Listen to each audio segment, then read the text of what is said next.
सूर्य नमस्कार का हुक्म और मोदी की हट धर्मी।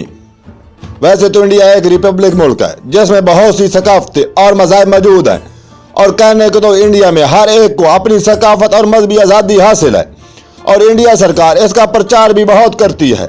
1947 ईस्वी से पहले जब मुसलमान और सिख अपने लिए अलग-अलग वतन का मुतालबा कर रहे थे, तो गांधी ने सबको यकीन दिलाया कि मुश्तरका हिंदुस्तान में कोई ऐसा काम नहीं किया जाएगा और ना ही कोई ऐसा कानून बनाया जाएगा जिससे किसी के मजहबी अकायद मजरूह हो।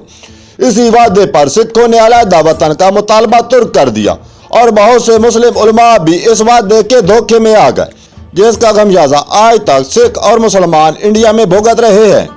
बहरहाल पिछले दिनों मोदी सरकार ने पूरे हिंदुस्तान में आज़ादी का हफ्ता मनाने का ऐलान किया है, और इसके लिए तमाम स्कूलों में सूर्य नमस्कार बाकायदगी से करने का हुक्मनामा जारी किया है। इसके लिए पहले यह जानना जरूरी है कि सूर्य नमस्कार क्या है। सूर्य हिंदू सूरज को कहते हैं और नमस्कार का मतलब झुकना या सर झुकाना है। यह एक हिंदुओं की मजहबी रस्म है। हिंदू बेशक इसे मनाए, हमें इस पर कोई इतराज नहीं, लेकिन मुस्लिम तलबा से यह जबरदस्ती करवाना सरासर जुल्म और ज्यादती और मुसलमानों के मजहबी अकायद से खिलवाड़ है।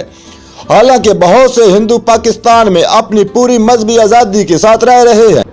आलमी बिरादरी जो आजकल पूरी दुनिया में इंसानियत का प्रचार करने में मशगूल है, इन्हें मोदी की हट धर्मी नजर क्यों नहीं आती? अगर इंडिया ऐसे इक़दामात से बाज ना आया तो अनकरीब ऐसी आग लग सकती है जो पूरे हिंदुस्तान को जलाकर राख कर देगी। भारत सरकार की आदत बन चुकी है कि अपने घर में खुद आग लगाकर इल्जाम पाकिस्तान पर लगा देना, लेकिन ये आग जब कभी आउट ऑफ कंट्रोल हो गई, उस दिन पाकिस्तान पर इल्जाम लगाने से भी बुझ नहीं पाएगी। वस्सलाम।